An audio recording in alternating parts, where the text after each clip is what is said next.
Hello, everyone. Welcome to our webinar. I want to thank everyone for joining us. Let me just mention to everyone here, I'm sure that you, of course, are seeing the news this morning. And, South Lake Tahoe is in our hearts and in our thoughts this morning. And we hope that everything goes as well as it can, that people are safe, their homes are safe. Many of us, of course, have, I'm sure, family memories and a fondness, not only for the area, but of course, for the community itself is important. And also, of course, the natural ecosystem that we hope will survive and remain going forward. So South Lake Tahoe and everyone up in the Sierras right now battling this fire, and the firefighters are in our thoughts. So we're going to go ahead and start. The webinar is, as you all know, California's Changing Electorate, Implications for the Recall and Beyond. It's hosted by the USC Center for Inclusive Democracy, as well as the USC Price School of Public Policy. So we are also joined by two distinguished panelists, Rosalind Gold, the Chief Public Policy Officer for NALEO Educational Fund, and Jonathan Methestein, Executive Director for California Common Cause.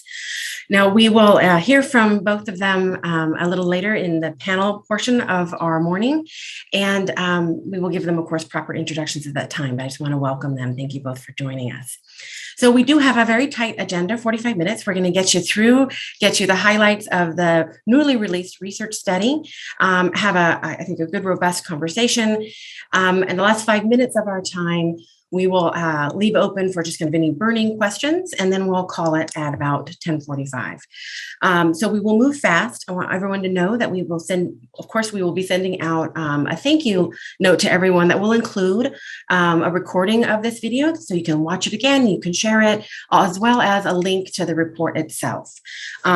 So with that said, I would like to also thank USC Price School, Katie and her team for putting together the webinar, and of course my own team at the Center for Inclusive Democracy for all their hard work on this study. And we are excited to finally get it out to everyone and hope that the data are useful and informative going forward.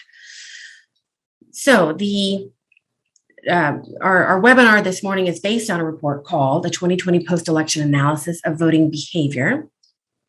It is a 2020 general election statewide study.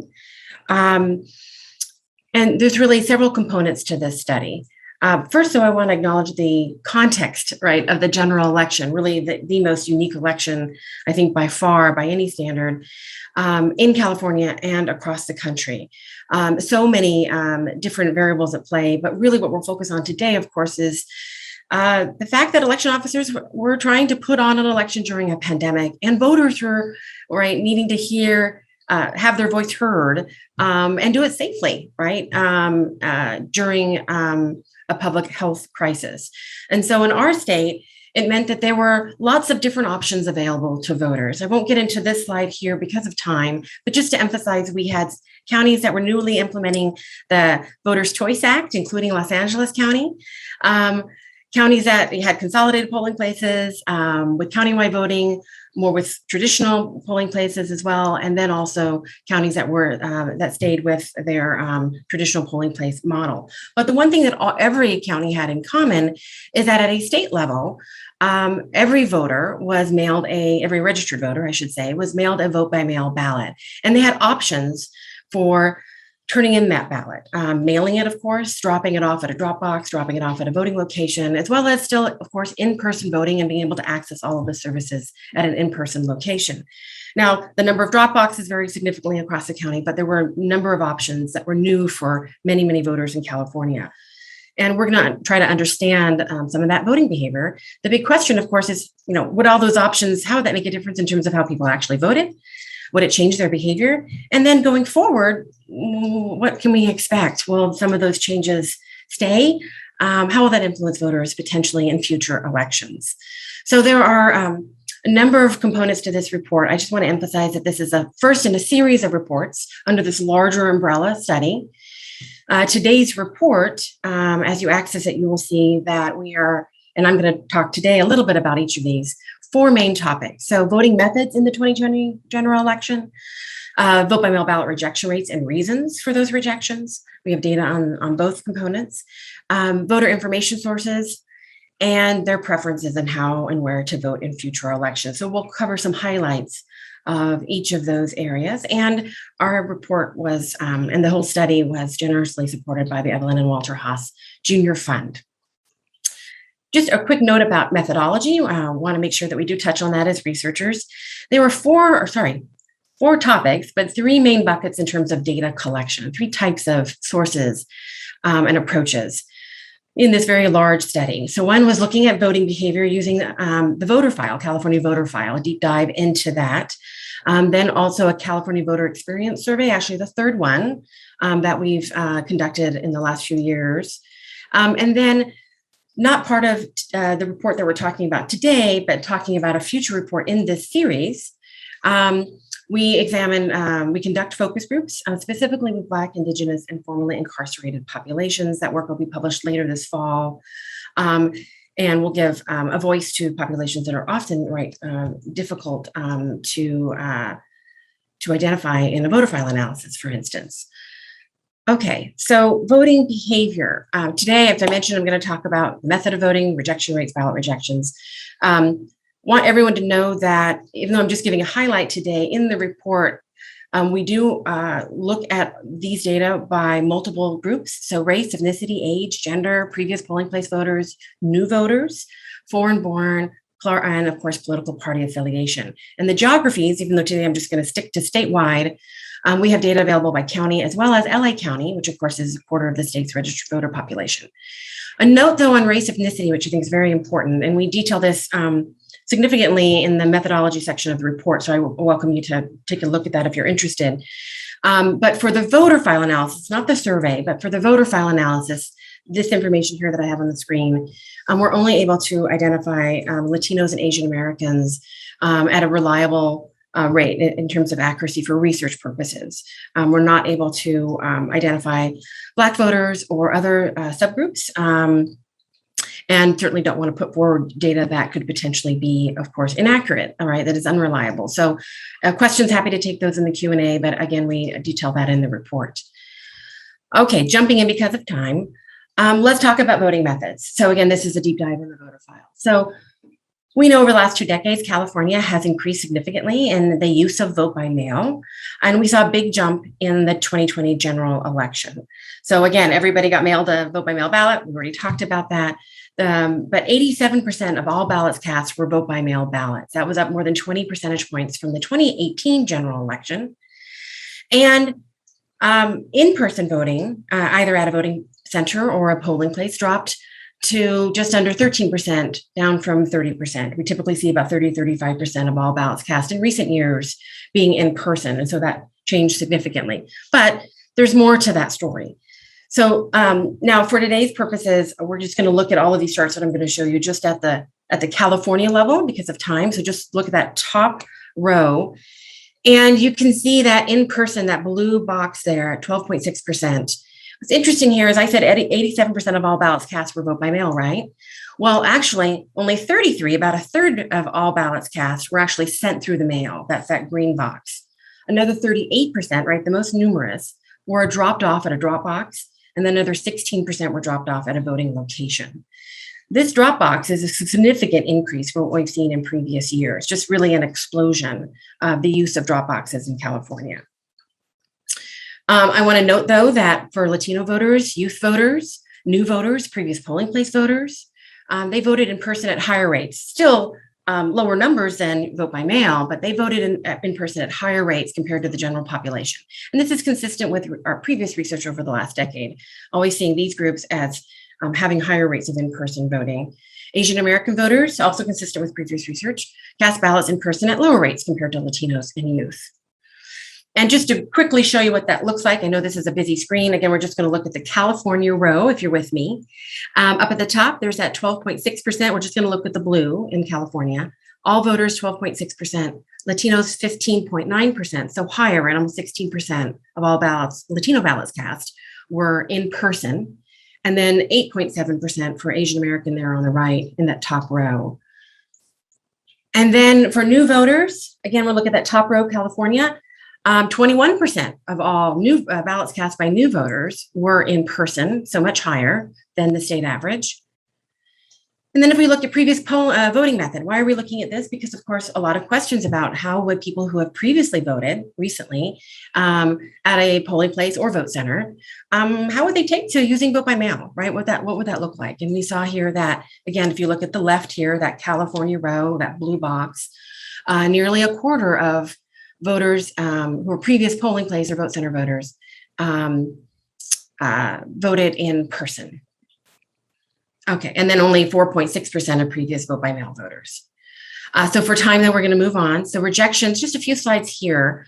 So a small proportion of California ballots are rejected in elections, every election. Always at, but a big but, always at disproportionate rates in certain voter populations. So the rejection rate for California, based on our data, was 0.5%. That might not sound a whole lot, but that was a little over 80,000 ballots that were actually rejected. So still significant, right? Every ballot, every vote matters. If we move here, and I'm not going to show you slides because of time, but I just want to show you a couple of texts, just a bit of information to make sure everybody has it. Rejection rates varied by county, and that data, again, is in the report. And they were higher amongst Latino, Asian American youth, previous polling place voters, and new voters. And the highest, I think, one of the highest, at least for race ethnicity, was for Latinos. So voting behavior, rejection reasons. So ballots get rejected. Why do they get rejected? Well, historically, this is also consistent with some of our previous research and others, late ballots are historically the most common reason for vote by mail ballot rejection across the state.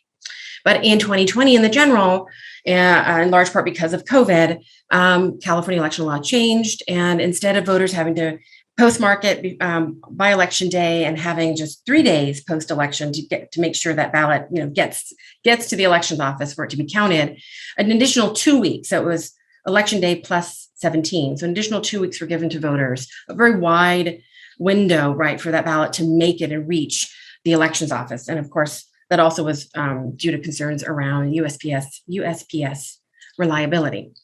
However, in 2020, that changed significantly. The most common reason, so late ballots were much lower as a proportion, and instead signature issues were more common than late ballots in the 2020 general election.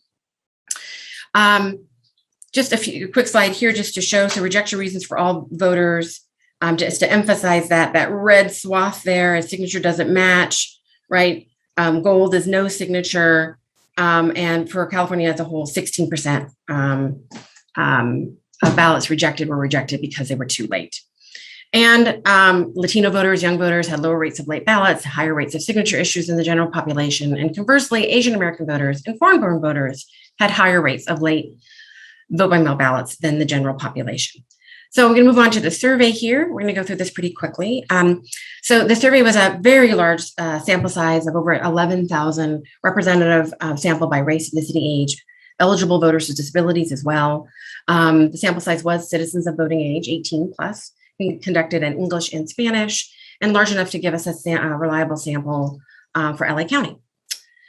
So we asked, did your county change the options for how and when you could cast your ballot in the November election? Purposely using that broader language because people don't, we found in previous research, people have a hard time articulating whether they have the Voters' Choice Act or what system they have, but have they heard in some way that there are changes about how they can vote? And 33% of our statewide survey respondents said they had heard. So really a low number, right? If you think about it in that sense, 33%. We asked, just moving on really quickly, how did you hear about the new voting options? And I should say here, of course, this varies by race, ethnicity, a little bit higher for Black voters, lower for Asian Americans, higher for non-Latino white. We asked, how did you hear about the new voting options in your county in November? And I've just got highlighted here to make it a little easier to find this because of time. But you can see the top reasons were media, newspapers, TV, kind of traditional media, social media next, if we look at the total row or column, and also friends and family. But if we look at friends and family, that does vary by race ethnicity. So Asian Americans saying much higher percentages, lower for Blacks, about the same for Latinos, a little bit lower for whites. And we see variation also in social media. And really all of these, and I welcome you again to look at those details that we can't provide today in a quick overview, but that are very important, especially for understanding the electorate and for targeting and outreach and voter education. How did you specifically learn about the in-person location where you voted or dropped off your vote by mail ballot? Here, overwhelmingly, and again, voters could pick multiple options. They're not supposed to add up to 100%, in case you're wondering. But overwhelmingly, they said official sources, right? County Voter Information Guide, the county website, vote by mail packet. Variation, whether by race or ethnicity, definitely variation by age as well, which I'm not showing you today. Variation by for those that have a disability status. But still, no matter what we look at, no matter how we break out the data by what type of subgroup, those are still the top three sources. It just the numbers change. Why did you vote in person at a voting location? Again, down here, I voted sticker. So 28% said to receive an I voted sticker. And that number was a little bit higher for Latinos, higher for Asian Americans, lower for non-Latino whites. Also, 20% said to be seen representing my community, right? Very important, and even higher for African Americans, for Black voters. And the highest percent, 28.7%, said they voted in person because they didn't trust the mail to deliver their vote by mail ballot. Why did you choose that specific in-person voting location? Highest by far was 54% close to home. Assigned a location also was big, convenient operating hours, but we also saw things like, it was close to work, 11%, close to home. Again, I welcome you to look at some of these details. How did you get to the in-person voting location where you dropped off your vote by mail ballot? Overwhelmingly, voters said they drove, but we still saw, and some variation by race, ethnicity, and by age and other statuses, but we saw people said they also walked and biked, got an Uber, public transit, paratransit, and so forth. So future elections. So 2 questions here. So we asked voters, thinking ahead to future elections, what would be your most preferred way to cast a ballot? And you can see here that about 2/3 of voters said some form of voting in person, but we gave them more than just voting in person on election day. So 23% said voting in person on election day. But others also said voting sometime in the 3 days before election day, or voting, the highest proportion here, voting sometime in the 10 days, voting early, right? And that's an option that's consistent with the Voters' Choice Act in California. This does not mean that people will be voting in person. This may be people's stated preferences, but reality gets in the way, right? They end up voting by mail.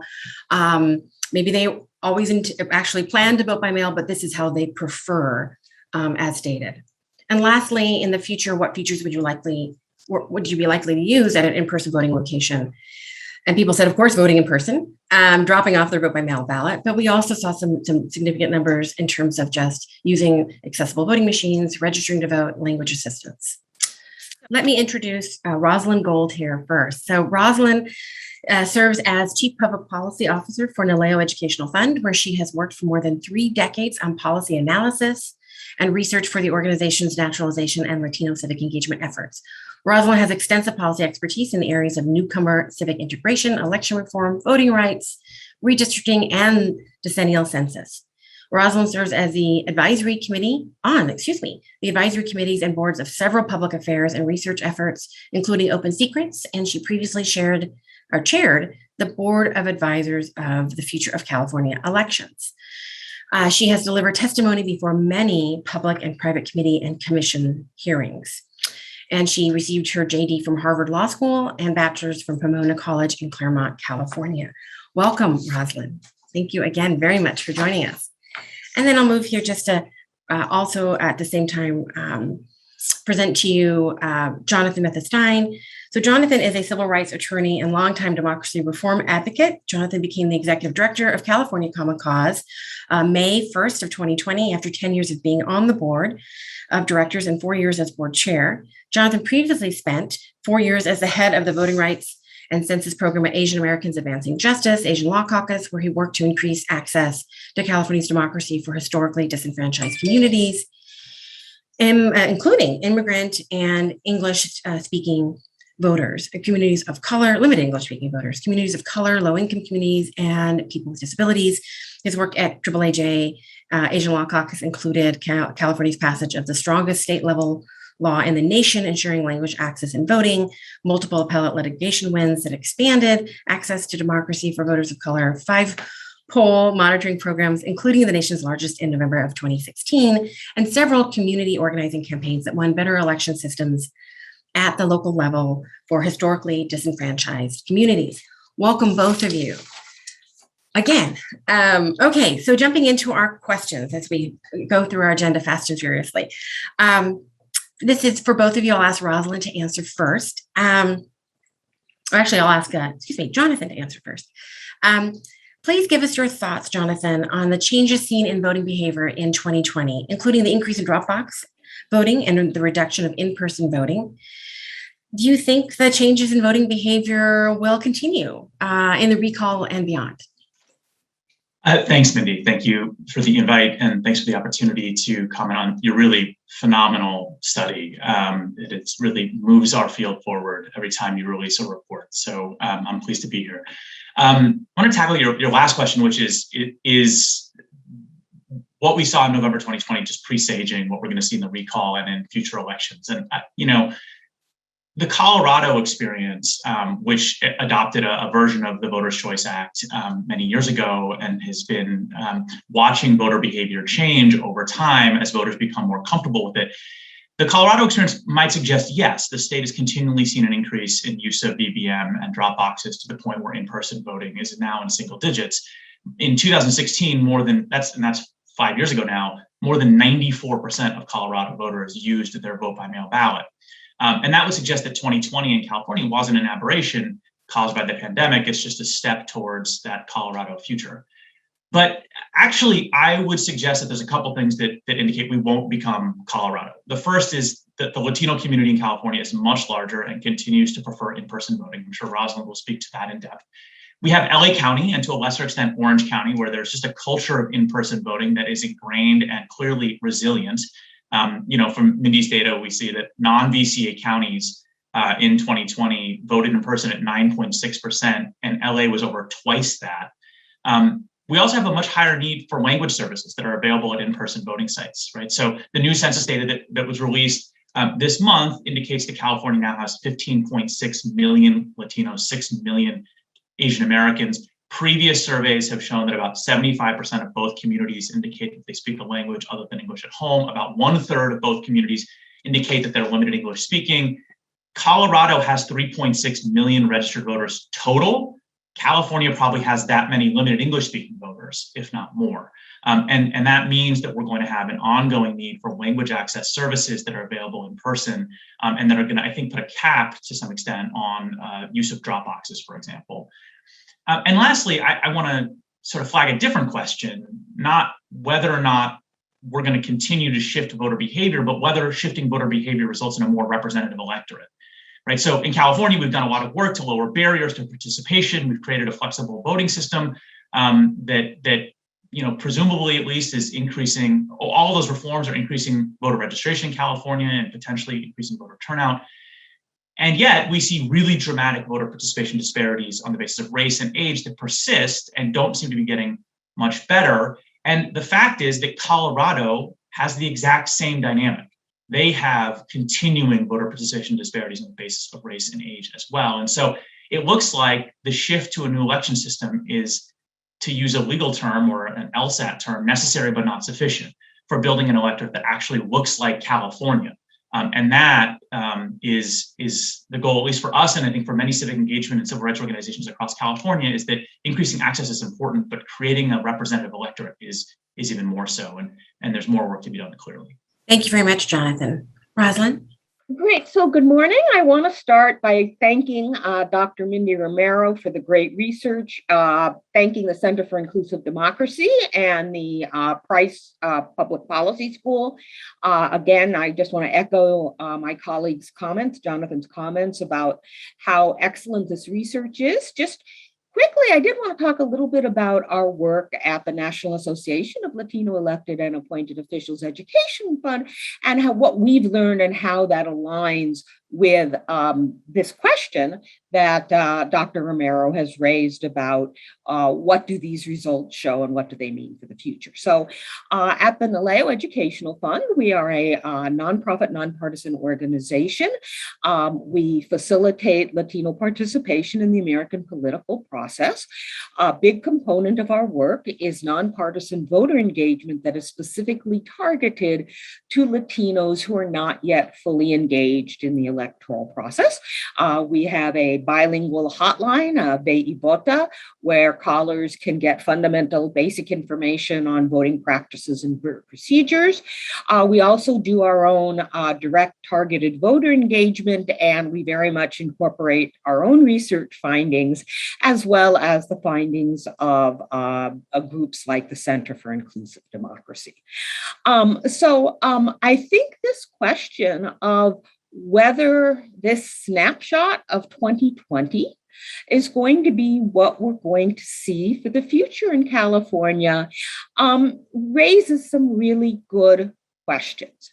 It does seem that if you build the infrastructure for a lot of options for vote by mail, you send people vote by mail ballots, you make sure there's lots of places they can drop it off, you make sure they can drop it off early, right? And you have a pandemic, you do this in the environment of a pandemic, yes, you will see an increase in vote by mail through all sorts of different means, okay? I think another thing to note is that California worked to say, hey, you know what, if we're gonna be really wanting voters to feel that they can vote safely, right, we need to conduct public information. And there was a relatively robust campaign by the Secretary of State to educate people about voting safely and the different options, right? So I think there's some things we'll be looking at for the recall. One is, what will the public health environment be, right? Are people going to feel the same impetus to, vote by mail? Or are they going to feel in any way, shape, or form more secure in terms of in-person voting, and what is the Delta variant going? How is that going to play? But I think also this importance of having robust voter education. I think if we are going to see vote by mail, if we're going to become more like Colorado, that will only occur if we not only have this much widespread accessibility of getting ballots mailed, having a lot of different ways and times you can drop them off, but also having that robust voter education. So I think those are all things we could be looking at for the future in getting a sense of whether, like I said, we're seeing a snapshot in a particular moment of time, and also whether we want to use what we learned from the pandemic to make certain reforms and changes sort of a permanent component of our policy and election landscape. Thank you very much. Okay, next question. This is for Rosalind, so I'll let you continue with us. The survey data provides insight into where voters receive their general election information and why they chose their voting method and location.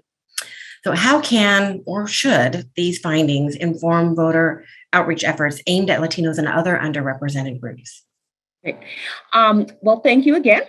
So I think the findings really have some very serious implications for how do we reach and engage Latino voters and other underrepresented voters or voters of color. And I want to start with the finding that certain groups of voters tended to vote in person more than others. And these are Latino voters, I believe it was youth, new voters. One of the things these voters have in common is that many of them are not yet fully familiar with the electoral process. They're new to the electoral process, right? And so there may be a sense that you can get some information, you can get assistance you need, that if you're new to something and it's unfamiliar to you, you want to vote in person. The implications for outreach are that, we need to still make sure that voter engagement and education emphasizes the full range of options. I think all of the data, not just for Latinos and other underrepresented groups, but all of the data show that Californians want to really choose from a lot of different ways to vote. So when outreach is done and education is done, we have to make sure we give good attention to the different ways and say, hey, there's a lot of different ways you can vote in California, and that people know about them. I think the second set of really significant findings were on the ballot rejection rates and the signature issues. And I think these indicate that for Latinos, and again, other voters who are not yet familiar with the process, right, voter education has to be very specific about how do you complete your vote by mail materials and complete them correctly. Whether the issue was that you didn't put a signature on, whether from other I believe there are other groups where the ballots came in too late. Whatever those issues are, you really need to have focused education on the specifics of how do you complete and properly turn in your vote by mail ballot. I do think a finding that bears more looking into is the matching issue. I'm not sure, I think we need to learn a little bit more about what's going on with respect to the lack of signature matching. And then I think also the information and implications about the different places that voters get information is very important. First, as a starting point, the fact that many voters were not aware that there were changes. Many Latino and other underrepresented voters weren't aware that there were going to be changes in this election.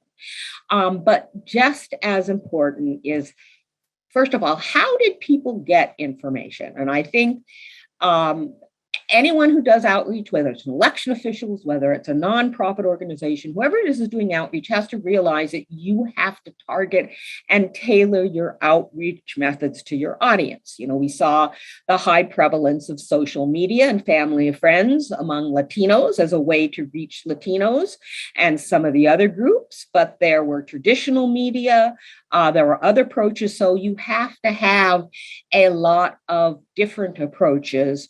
There's no one size fits all for outreach. And then same with the information about where your voting site locations are. Okay, different groups got information in different ways. Where there was the information guide, the vote by mail package, other sources, the website.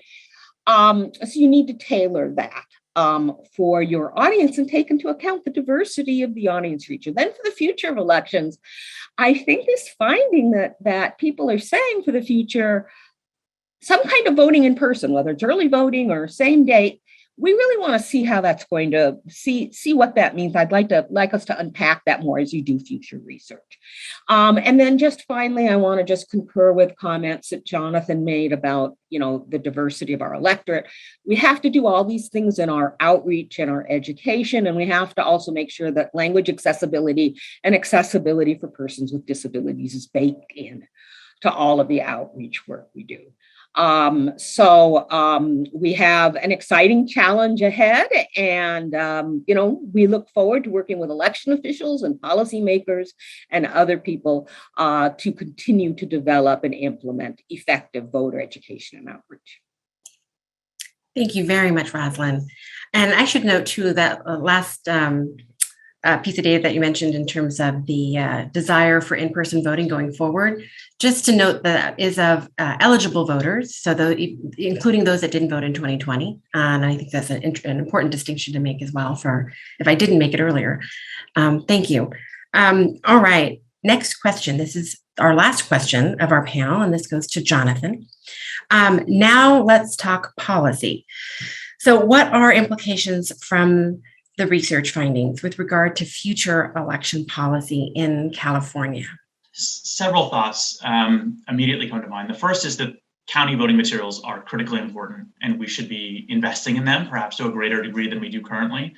Your report, Mindy, shows that when determining where to vote, for example, voters cited their top 3 information sources were all provided by their county elections office. And that underscores and echoes research we did with the Center for Social Innovation at UC Riverside last summer, where we did focus groups in 8 languages. And what we found was that limited English-speaking voters, and particularly elders in those communities, when searching for good, reliable information, the place they trust most is from their actual county elections office, more so than social media or influencers or anything like that, which means that we need to really nail plain language, user-centered design, and language access in all of those county materials and sources. And I don't think we do that yet. And frankly, it's not the fault of elections officials, in my opinion. They have a million things to focus on, and civic design is one of thousands. And frankly, it's not necessarily their expertise. And I think even county elections officials would acknowledge that that's not the thing that comes up first when they describe their job necessarily. I think we should be equipping them with consulting experts on those topics, or with full-time staff with expertise in those topics, like a plain language and user design ombudsman in every county, for example, something of that kind, or bilingual staff that speak all relevant languages for a county. And that would require the state to up its funding for our county elections offices to really invest in those materials that voters rely on. Another question for me is what is the secret sauce of the VCA, and specifically of drop boxes, right? So voting by drop box was the most used method throughout the state in the 2020 general. VCA counties had a higher use of drop box than counties that had not adopted the VCA. And so the question for me is that because VCA counties tend to have more drop boxes, or is it because there's way more voter education about voting options in VCA counties, and thus voters are introduced to drop boxes through information sources that they trust? Is it possible that that voter education and outreach is actually shifting voter behavior, right? And we also know that the VCA counties, at least in 2018, had higher turnout than non-VCA counties. So we need to determine, I think, through future research and inquiry, if that higher turnout in VCA counties is because of, one, there's more voting options and more flexible voting system, whether it's two, that there's more voter education and outreach in VCA counties because of the VCA's requirements, or if three, it's some other variable. It's just inherent in the counties that tend to select for the VCA that they have higher turnout and there's some sort of systemic bias in the data. And if the answer is that more voter education and outreach by elections offices is actually shifting voter behavior and increasing voter turnout in these VCA counties, then we should be requiring it and funding it everywhere. And I think there's more research and there's more inquiry that's required on that. Another thought is that I don't think we should start policymaking in dramatic ways around the popularity of the mail ballot and the findings you have here, Mindy. I mean, as Rosalind noted, when asked about future elections, huge portions of the eligible voter sample said that they plan to vote in person in the future, right? People aren't willing to give up their in-person option. And more importantly, just under 10% of the voters sampled in immigrant communities said that they want to use language assistance at an in-person site in the future. Just under 10% of people in the sample said they need disability assistance at an in-person site in the future. Just over 10% said that they would like to use an in-person site to register to vote in the future. And there might be some overlap between all those different categories, but we're talking about potentially up to 30% of the population that says they need critical in-person assistance when voting. And that 30% includes some of our most marginalized and most vulnerable voters, right? Limited English speakers, voters with disabilities, voters displaced by emergencies, highly transient voters, et cetera. And your data shows, Mindy, that new voters tend to vote in person at higher rates. So my conclusion from all of that is that if we're working to build an inclusive and equitable democracy that reaches those voters I just mentioned, we have to retain accessible in-person voting options, and we can't start legislating around the huge popularity of the vote by mail ballot. And just the last thought for me, Mindy, which is that, with Tahoe thank you for starting today with an acknowledgement of what's happening in South Lake Tahoe, and with Tahoe on our minds. It feels like voting amid catastrophe is now a standard part of life in California, whether it's a pandemic or wildfires or some other climate-related catastrophe or emergency, and creating the most flexible voting system possible for our California voters feels like it's essential. And the Voters' Choice Act does that in myriad ways, right? If you've been displaced by a fire, you can vote anywhere in your county. You can re-register because of same-day voter registration. You can re-register on election day at your new address, and so on and so forth. And just when I'm thinking about policy, I'm newly attuned in the last few years to making our voting system resilient to climate emergency. Thank you very much, Jonathan. And on that note, my understanding is, as the city of South Lake Tahoe is evacuated right now, it's essentially a halt, right? People cannot vote in person, and I believe they're being asked to mail in their ballots. But during a crisis, the difficulty of that is obviously evident. All right, so I'm going to go ahead and close this out with a few questions. We've got some questions in the chat. Before I do, I just again want to thank Katie and her team at USC Price for putting on the webinar and managing it so fantastically as always. And again, my team, speaking of this wonderful research, again, their hard work that they have put into bringing this about. So thank you, everyone. So it looks like we've got just a few questions here. So I'm just going to take them. I don't see anything specific for Rosalind and Jonathan, although one might pop up. So I'll take them in order. So first question, did the choice of voting in person in the future include dropping off a vote by mail ballot at a voting location? I assume you're referring to the options on the survey. Yes, that was one of the options. And people did register that as a choice or a preference. Next question, it would be great to hear what you know about young voters in California in 2020. So I didn't present because of time today, but in the report, everything we look at, the voter file analysis, the surveys, all broken out by age groups, including youth age 18 to 24. So that's there for you. I think I touched on it here, but I did not actually show data. The data charts are in the report in depth. Then there is a question about, and I'll summarize, acknowledging that there are lots of differences across the state in terms of what a drop box, not just their location and number, but it looks like, what a drop box is, how you define a drop box, whether it's in a library, whether it's a physical drop box outside, and asking, or suggesting that future research would be helpful to understand the differences across drop boxes. More research into wider and safer use of drop boxes might be important. So thank you. And then what outreach efforts have been most successful at reaching students of color in four-year community colleges? And I think that's the last question. Then what can we expect in BCA expansion in 2022? In 1 minute, does somebody want to, I hate to put you on the spot, but anything you'd want to say about the question regarding what outreach efforts have been most successful reaching students of color in four-year community colleges? Any thoughts there as we close? I would just like to say that there has been a lot of work to incorporate voter registration and voter engagement into sort of the day-to-day activities of what community college students experience. So, for example, when you're signing up for classes, can you be encouraged to also do online voter registration, right? When you get information about your curriculum, if if there's elections that are going on, can information be provided?